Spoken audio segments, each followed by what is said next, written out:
Great. Thank you, Greg.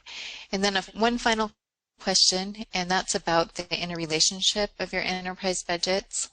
The question is if you use chicken poop from your hens for crop fertilizer, would you show that as income to the chicken enterprise and as an expense to your vegetable enterprise? We definitely show it as an income for the hen enterprise. And I don't have it itemized on crop enterprises, but it does get it gets worked in because depending on our rotation, wherever chickens are, say in a winter rotation, we will not apply the same amount or any compost or manure to that site than the following year. So it does work work to the benefit of both. Yeah. Great. Thank you.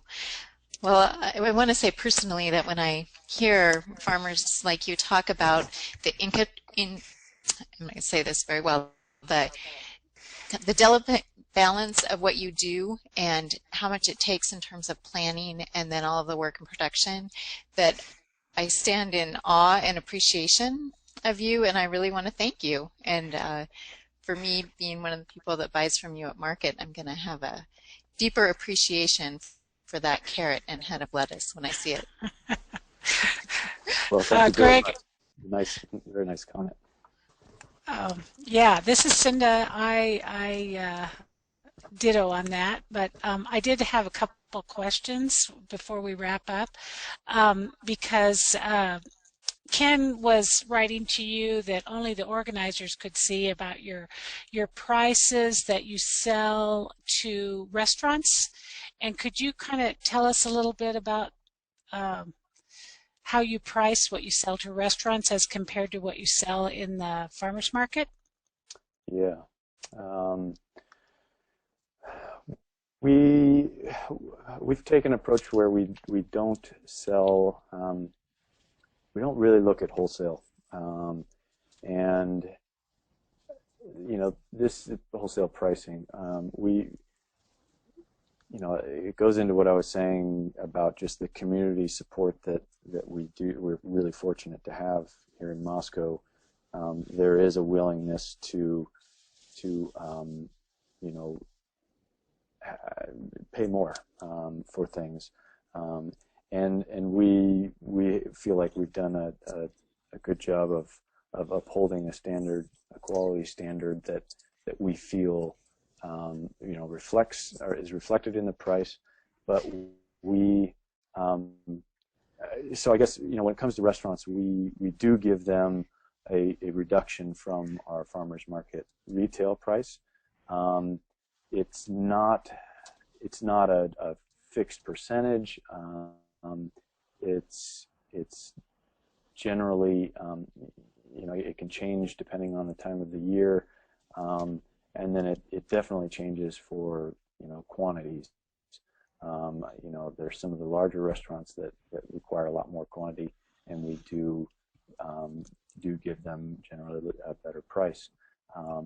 But I would say overall, we're selling to restaurants at never less than 80% of our farmers market retail, and part of that is we're putting in all the legwork of getting it to them, educating them on it, and it fits our scale. We are very small, and we're direct marketing everything, and so that's been our take on it.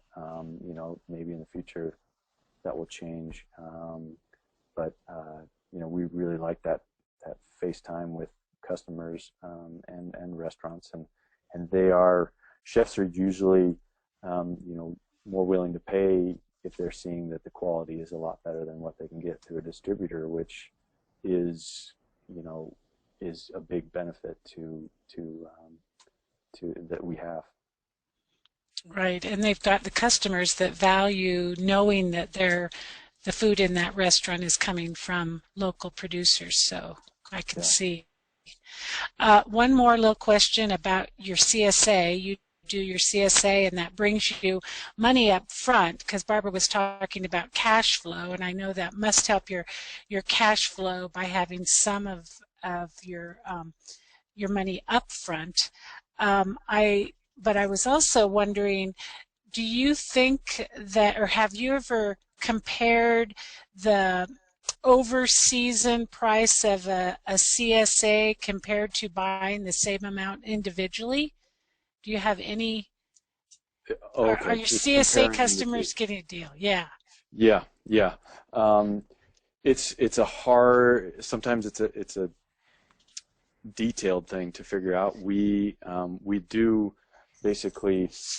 The reason that it's hard is because there is, some people will call it a bell curve or just an exponential curve. Really, is more how I see it, of through the season, building up to how many things or what the value is of a CSA box each week, um, and and so we place a weekly value on a CSA box and then multiply that by how many weeks we have, um, we're carrying out a CSA, and so that reflects the actual amount, um, and that's averaged out, between, um, on that exponential curve, and so we may value it at a $22 a week box, and it starts out at $18, $19, and then at the end of the season, sometimes it's closer to 40 even.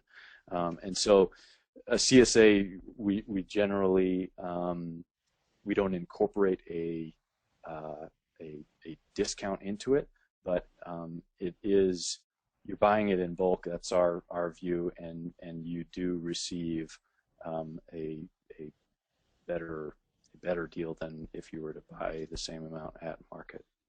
Yeah, I was just kind of curious about that. Thank you.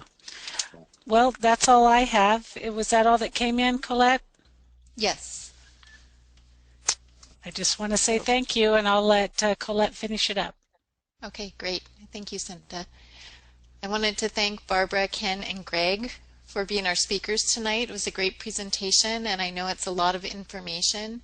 The slide handout that I emailed everyone today has the slides from today's presentation on it, so you can check that out to look at information. If you need it in a larger format, let me know. I can save it as a slide per page because some of those slides are very detailed and it might be hard for you to read, so just send me an email. Cinda, can you go to the next slide, please?